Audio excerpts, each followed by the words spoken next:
Oke, untuk pertemuan yang sekarang kita akan membahas tentang latar belakang dari supervisi pendidikan. Kemudian kita akan membahas tentang perkembangan dari supervisi pendidikan. Terus kemudian kita akan membahas berikutnya dari model dan pendekatan dari supervisi pendidikan. Saya ingin tanya dulu nih sama teman-teman. Kalau kemarin sudah membahas tentang supervisi pendidikan, apa yang dinamakan dengan supervisi pendidikan? Silahkan. Ada yang mau share ya? Jadi proses pembinaan, yang namanya pembinaan itu berarti dilakukan untuk meningkatkan kualitas dalam ruang lingkup sekolah. Yang dilakukan super itu kan artinya di atas. Visi itu vision melihat, jadi melihat di atas supervisi. Berarti dilakukan oleh orang yang memiliki jabatan atau misalnya memiliki wewenang yang lebih tinggi. Nama lainnya orang yang melakukan supervisi pendidikan adalah supervisor pendidikan. Orangnya supervisor. Prosesnya namanya supervisi. Itu supervisi pendidikan. Siapa? Kemarin disampaikan kepala sekolah, gitu ya, terus pengawas itu termasuk orang yang bisa melakukan supervisi pendidikan terhadap siapa? Terhadap guru-guru. Tujuannya untuk apa? Tujuannya adalah agar setiap proses pembelajaran yang kita lakukan untuk menjadi seorang guru itu bisa menghasilkan mutu yang terus meningkat. Itu namanya supervisi pendidikan. Nah, bagaimana latar belakangnya? Latar belakang itu why-nya, alasannya kenapa supervisi pendidikan itu muncul gitu ya. Di sini disampaikan bahwa latar belakang munculnya supervisi pendidikan berawal dari kebutuhan untuk meningkatkan kualitas pendidikan. Sistem pendidikan harus memastikan bahwa proses belajar mengajar berlangsung secara efektif dan efisien. Efektif itu artinya tujuan tercapai, efisien itu artinya sumber daya yang dikeluarkan itu lebih sedikit, baik sumber daya orang, sumber daya tenaga itu lebih sedikit, tapi hasilnya maksimal itu namanya efisien. Gitu ya. Sederhananya efisien itu kalau kita bisa menulis RPP misalnya dalam waktu berapa 1 jam gitu ya. Tetapi dengan bantuan teknologi kita bisa membuat RPP dalam waktu 30 menit misalnya, itu namanya efisien karena sumber daya waktunya yang dikeluarkan lebih sedikit. Itu efisien. Supervisi pendidikan, supervisi pendidikan bertujuan untuk menyediakan dukungan dan bimbingan. Bentar. Menyediakan dukungan nih, bentar ya. Dukungan dan bimbingan bagi pendidik, bimbingan dalam upaya meningkatkan kompetensi dan kinerja mereka. Berarti kalau kita berbicara tentang kompetensi, terdiri dari apa? Kompetensi itu teman-teman? Kompetensi terdiri berapa aspek? Kompetensi guru ada berapa? Kompetensi guru. Satu, kompetensi Ada apa? 4. Ya, satu kompetensi apa? Halo, halo.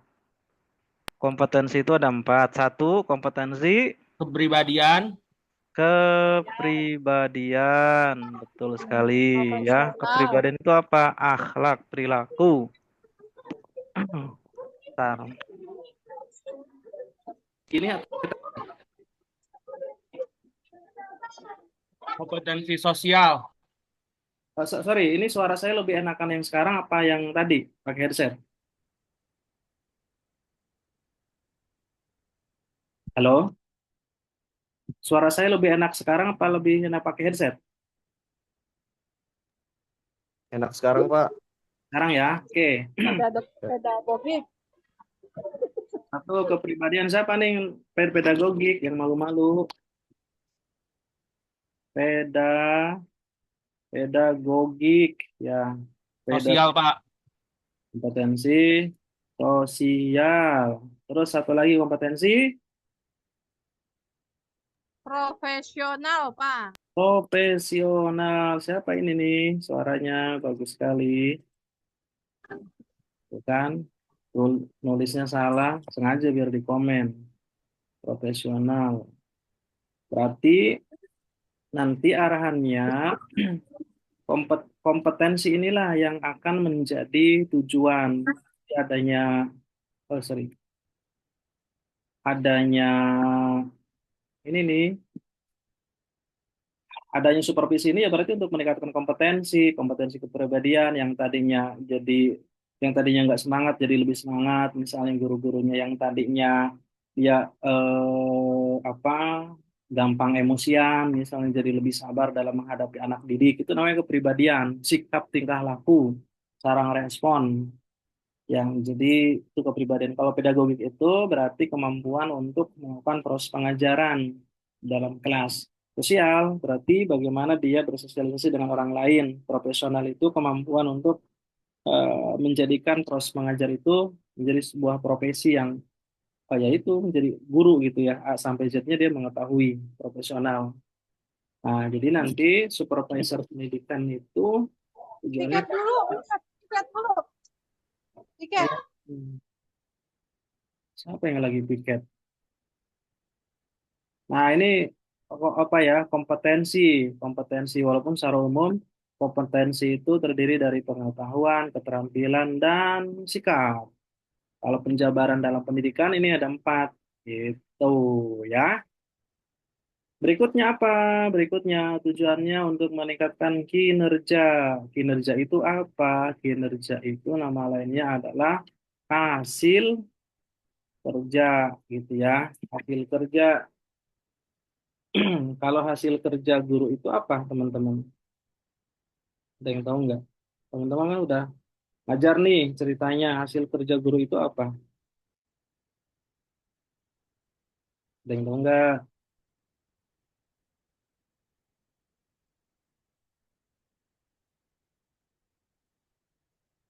Ada yang tahu?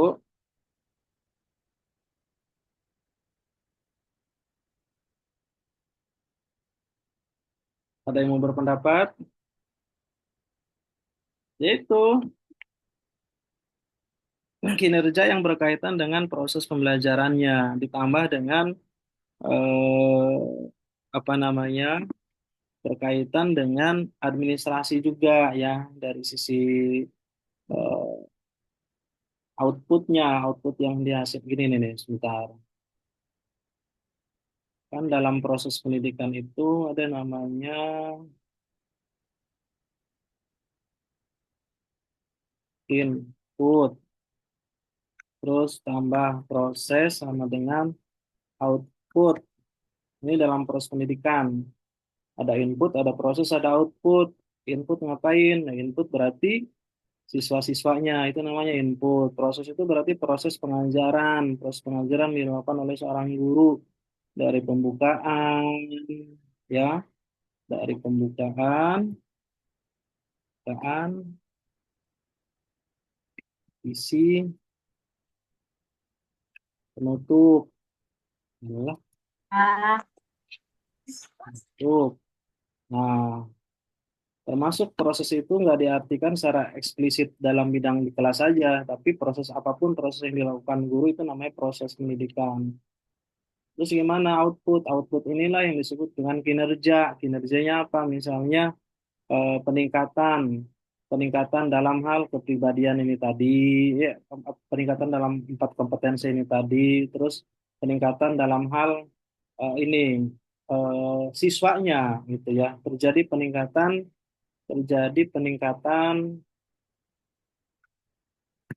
peningkatan kualitas siswa. Nah, itu kinerja guru seperti itu. Jadi kalau siswanya makin meningkat berarti kinerja gurunya juga eh, dikatakan bagus gitu. Itu namanya kinerja guru ya. Jelas teman-teman? Halo, apakah jelas? Apakah ada pertanyaan?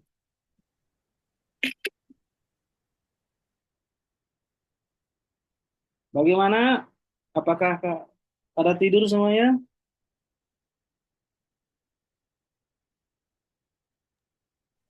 Jelas, Pak. Jelas ya. Oke, ini tentang latar belakang. Hapus.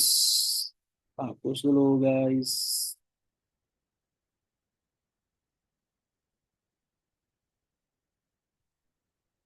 Hapus dulu.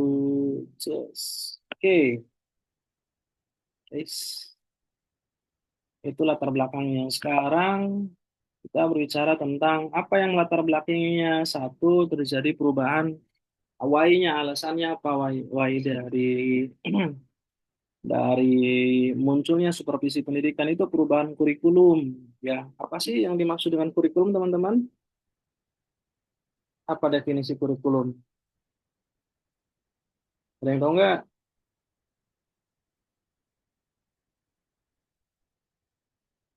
Definisi kurikulum ada yang tahukah?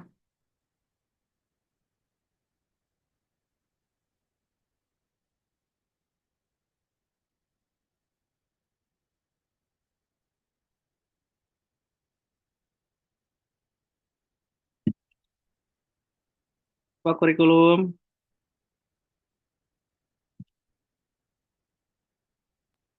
Rencana pengaturan mengenai tujuan dan cara yang digunakan untuk mencapai tujuan pendidikan. Ya, jadi kurikulum itu dalam bahasa lain. Siapa nih tadi? Terima kasih. Ya, jawab. Kurikulum itu secara sederhana adalah rencana pembelajaran ya untuk mencapai tujuan. Itu namanya kurikulum. Rencana tujuan pembelajaran berarti. Karena kan rencana pembelajaran kan harus punya tujuan pembelajaran. Ini namanya kurikulum. Seiring dengan perkembangan zaman, kurikulum pendidikan sering mengalami perubahan. Supervisi pendidikan diperlukan untuk membantu guru menyesuaikan diri dan menerapkan kurikulum.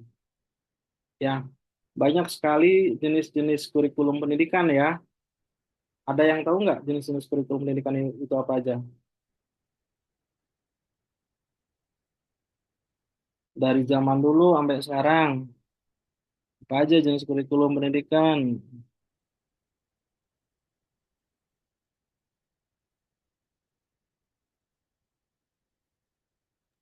KTSP Pak, benar nggak Pak? Apa? Apa dulu? Jenisnya KTSP, Nah, KTSP, kurikulum 13. KTSP, kurikulum tingkat satuan pendidikan. Pendidikan. Ya, Terus, apalagi tadi? Umar. Apa? Umar, kurikulum Merdeka. Kunmer? Iya, kurikulum Merdeka Oh, Pak. oh, yang sekarang nih, kurikulum Ya, Merdeka. sekarang Pak. Kurikulum Merdeka. Terus apa lagi? Dulu tuh pernah ada 13. apa? Kurikulum 13. Kurikulum 13. Kurtilas. Terus dulu kurikulum berbasis kompetensi. Dulu pernah dengar nggak? Pernah mengalami nggak kurikulum berbasis kompetensi? Belum, Pak. Tapi jadul banget ya saya. Saya dulu zaman-zaman SMA itu pakai kurikulum berbasis kompetensi, kurikulum KBK. Itu mengedepankan untuk aktif learning ya. Jadi siswanya itu belajar secara aktif. Makanya banyak presentasi, banyak debat dulu tuh kurikulum berbasis kompetensi. Nah, apa yang ini kurikulum ya, berarti karena terjadi perubahan kurikulum, perbedaan kebijakan, perbedaan menteri ya, karena perbedaan perbedaan presiden, perbedaan menteri, perbedaan dirjen, akhirnya semuanya perbedaan terjadi perbedaan kebijakan dan menyebabkan kurikulumnya tentu berbeda-beda. Ya, gitu ya. Dan banyak sekali kurikulumnya. Jadi dari dulu tuh zamannya Pak Harto barangkali yang kurikulumnya kan beda-beda. Sekarang ini yang kita ketahui. Nah, apa yang teman-teman ketahui tentang kurikulum Merdeka? Satu, apa kurikulum Merdeka itu? Kurikulum yang apa kurikulum Merdeka? Apa yang teman-teman ketahui tentang kurikulum Merdeka yang muncul di otak ketika mendengar kata kurikulum Merdeka? Satu,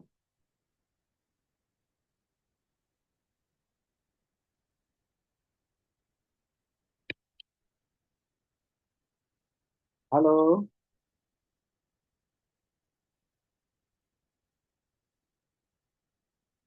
apa Apakah masih bersemangat?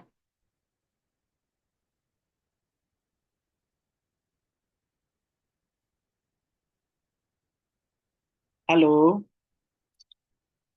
stay. Saya Pak mau jawab, Siapa?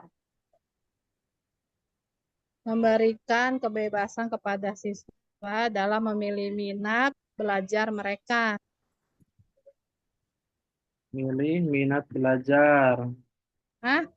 Ya, kebebasan dalam memilih minat belajar. Kurikulum Merdeka namanya juga Merdeka, kan? Oke, terima kasih. Jadi orang punya minat apa, punya bakat apa, maka diberi kebebasan untuk bisa memberikan untuk bisa menggali minat. Minat itu artinya ketertarikan. Kalau bakat itu artinya potensi terpendam. Itu namanya bakat, potensi bawaan. Kalau potensi itu artinya kemampuan yang terpendam. Kalau kompetensi, kemampuan yang dimunculkan, itu namanya kompetensi. Kalau minat ketertarikan. Jadi setiap anak itu punya minat yang berbeda-beda. Terus apalagi? Ini sedikit saya agak melebar biar biar mendalam gitu ya. Jadi dalam kurikulum Merdeka itu eh, selain dari kompetensi, titik kuatnya adalah kompetensi dan karakter ya. Karakter itu yang dikembangkan di dalam kurikulum Merdeka. Terus apalagi di dalam kurikulum Merdeka itu bagaimana pengembangan soft skill dan hard skill itu terus dikembangkan. Jadi intinya kurikulum Merdeka itu intinya bagaimana setiap anak didik kita itu bisa menjadi anak didik atau manusia yang sesuai dengan fitrahnya. Ada anak yang suka musik, maka dalam kurikulum Merdeka itu diberikan arahan dia untuk bisa mengembangkan bakat musiknya. Kalau dalam dia suka berbahasa, berarti yang berbahasa itu kurikulum Merdeka. Nah, teman-teman, adanya perubahan kurikulum Merdeka ini, ya, perubahan kurikulum Merdeka yang selalu berubah-ubah, kurikulum Merdeka, maka diperlukan yang namanya supervisi pendidikan. Biar apa? Ya biar setiap perubahan kurikulum tersebut ya biar bisa terlaksana dengan baik. Itu namanya alasannya perlu yang namanya kurikulum Merdeka. Alasan perlu supervisi pendidikan. Jelas ya? Jelas. Halo, jelas apa jelas? Apakah perlu dilanjut? Oke. Ya, ada berikutnya. Kenapa evaluasi dan akuntabilitas diperlukan yang namanya evaluasi? Apa sih evaluasi itu? Evaluasi itu diartikan kenapa ada supervisi itu digunakan untuk evaluasi. Evaluasi itu artinya apa? Penilaian ya. Evaluasi itu artinya penilaian, evaluasi. Kalau akuntabilitas itu artinya apa teman-teman? Akuntabilitas. Ada yang tahu arti akuntabilitas? Transparansi, ya. Transparansi itu namanya akuntabilitas. Jadi semuanya terang benderang itu akuntabilitas. Apakah memang si A ini, guru ini mengajar dengan baik atau belum mengajar dengan baik? Itu namanya akuntabilitas. Jadi nggak ada yang disembunyi-sembunyikan. Hadirnya supervisi pendidikan yang dilakukan oleh kepala sekolah ataupun misalnya di teman-teman jadi kepala sekolah yang melakukan proses supervisi pendidikan, biar semuanya terang benderang dari evaluasi dan bisa meningkatkan nah itu tadi kompetensinya. Itu alasannya perlu dilakukan yang namanya supervisi. Nah, yang ketiga, peningkatan profesionalisme guru. Guru merupakan elemen kunci dalam keberhasilan proses pendidikan. Supervisi pendidikan berperan dalam mendukung pengembangan profesionalisme guru melalui pelatihan, workshop, dan feedback konstruktif. Dengan demikian, guru dapat terus meningkatkan keterampilan mengajar dan beradaptasi dengan berbagai tantangan pendidikan. Ya, profesionalisme guru itu berarti kemampuan guru di dalam termasuk dalam keahlian-keahliannya, gitu ya, keahlian mengajar, terutama keahlian mengelola kelas, keahlian di dalam memanage emosinya, keahlian di dalam berkolaborasi dengan orang lain, itu profesionalisme guru. Jadi profesionalisme guru itu diartikan orang profesional itu artinya orang yang mengetahui dari A sampai Z-nya secara utuh. Itu namanya profesionalisme. Kalau isme itu kan paham, profesional itu kan orangnya, profesional. Ya, terus apa lagi? Lanjut. Tantangan globalisasi. Apa itu globalisasi?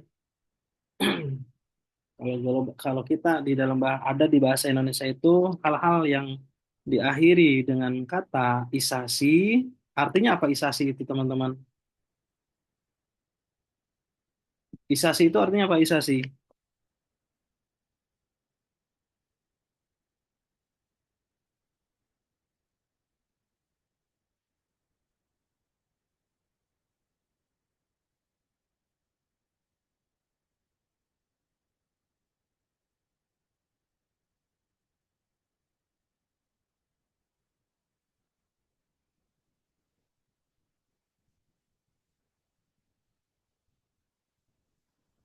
Apa arti isasi, teman-teman? Isasi itu artinya proses, ya, proses. Jadi ketika kita mendengarkan kata isasi berarti proses. Kalau globalisasi berarti proses menuju global. Kalau islamisasi proses menuju Islam, itu globalisasi. Tantangan globalisasi. Globalisasi membawa tantangan baru dalam dunia pendidikan, seperti kebutuhan akan literasi digital dan pembelajaran proses berbasis teknologi. Supervisi pendidikan membantu sekolah dan guru dalam menghadapi tantangan ini dengan menyediakan panduan dan sumber daya yang tepat. Ini memastikan pendidikan tetap relevan dan persiapkan masa depan yang apa? Eh, yang apa tadi itu? Yang dinamis.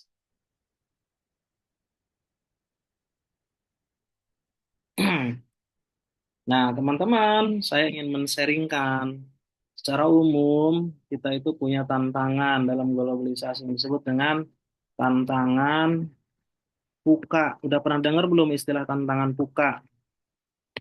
Ada yang pernah dengar? Halo? PUKA itu artinya satu volatility. Volatility itu diartikan sebagai eh, berubah, ya, berubah.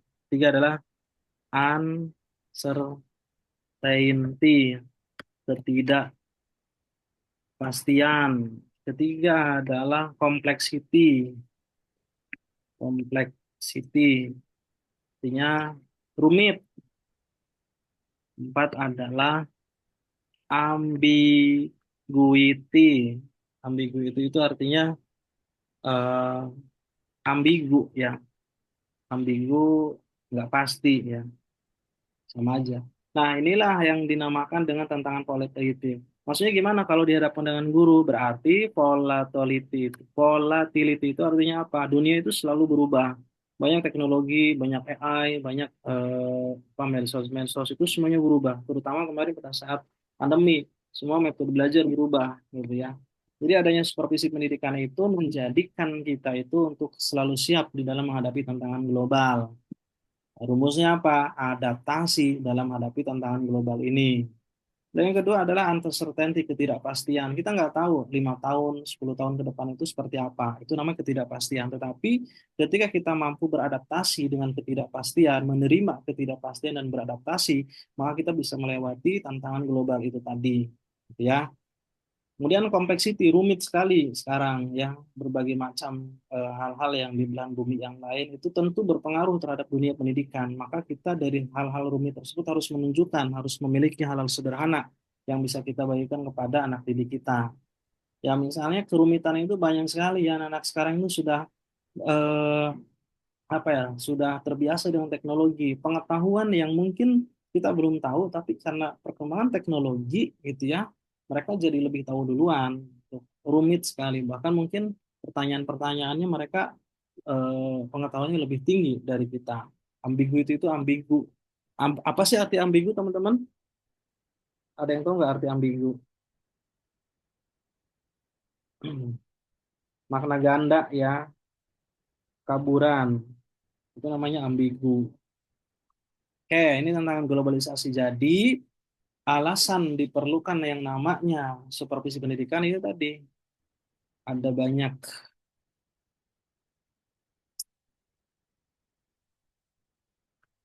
alasan gitu ya. Oke, lanjutnya teman-teman. Nah, ini perkembangan supervisi pendidikan. Perkembangan supervisi pendidikan dimulai pada tahun ya sebenarnya luas sekali ya. Kalau ditarik sejarahnya dari tahun 1990 gitu ya. Pengendalian administratif, supervisor bertindak sebagai pengawas, tujuan supervisi adalah lebih pada inspeksi gitu ya, penegakan disiplin, itu masa-masa awal gitu ya, yang administrasinya kurang bagus, nanti ada hukuman-hukuman, ini tahun 1940,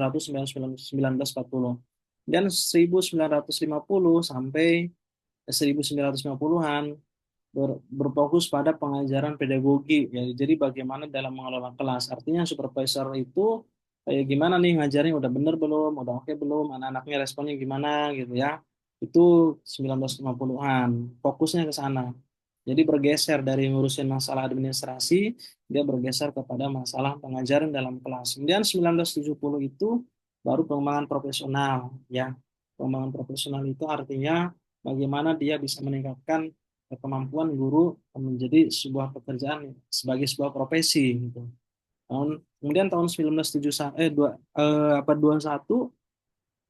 pendekatan berbasis data dan teknologi ini, berbasis data ya dan teknologi. Nah, karena sekarang berarti berarti yang namanya guru itu ya harus dekat-dekat dengan teknologi gitu. Karena sesuai dengan keadaan zaman sekarang. Nah, artinya di dalam supervisi pendidikan itu juga sama, guru itu harus bisa menggunakan teknologi atau supervisornya harus bisa memasukkan unsur teknologi di dalam proses pengawasannya. Apakah dia sudah bisa nggak menggunakan teknologi? Apakah guru tersebut sudah eh, apa sudah terbiasa belum? Seperti yang saya yang beri contoh tadi kayak kuisis ya. Kuisis itu kan bisa digunakan untuk membuat kuis untuk anak didik kita gitu ya. Jadi artinya berbasis teknologi. Ini sejarah perkembangannya ya. Oke, berikutnya. Berikutnya apa teman-teman? Berikutnya adalah model supervisi pendidikan. Ada namanya model klinis ya. Ini model klinis. Model klinis itu ngapain? Dalam model ini dilakukan observasi langsung ya. Observasi langsung. Memberikan umpan balik. Umpan balik itu artinya feedback yang ngasih tahu apa yang kurang, apa yang lebih dikasih tahu. Itu model klinis. Jadi yang namanya klinis itu kan berarti kayak orang sakit misalnya ya. Yang namanya klinis itu kan berarti tindakan dia sakit terus dikasih obat. Jadi istilahnya itu gurunya ada yang kurang terus dikasih obat sama si supervisor ini dimaksud dengan model klinis. Kedua model kolaboratif. Kolaboratif itu kan artinya kolaborasi. Kolaborasi itu kan artinya kerjasama. Melibatkan kerjasama antara supervisor dan guru nih. Mereka bekerja sebagai mitra, mitra yang setara.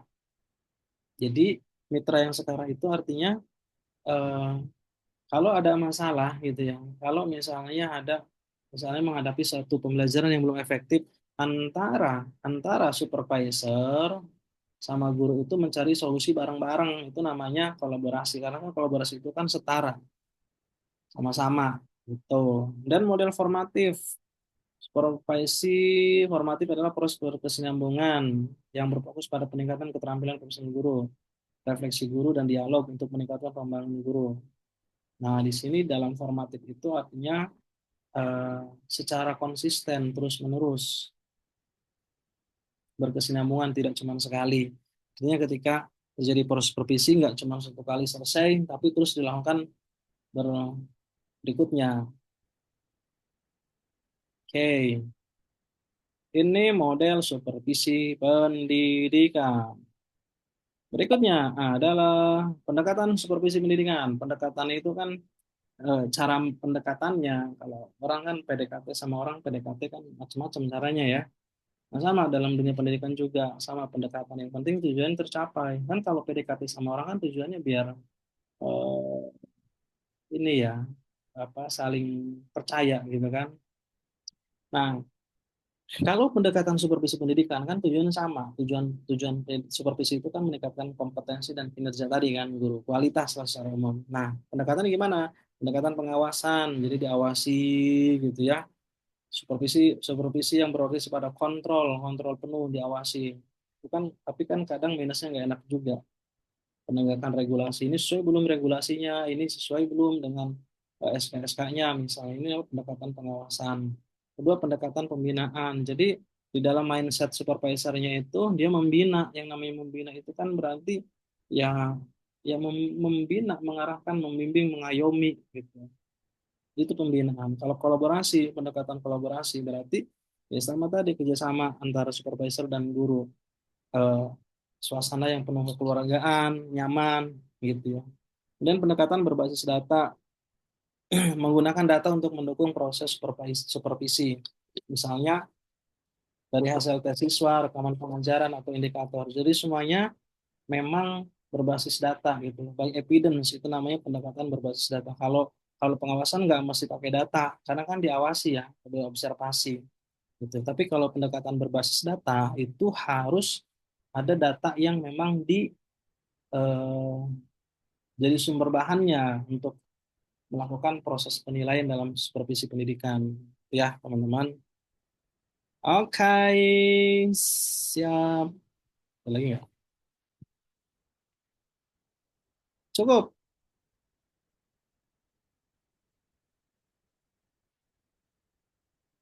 Silahkan teman-teman. Apakah ada pertanyaan? Buka buka kameranya dulu, buka kamera, kamera, kamera. Ayo semuanya buka kamera dulu. Ayo buka kamera.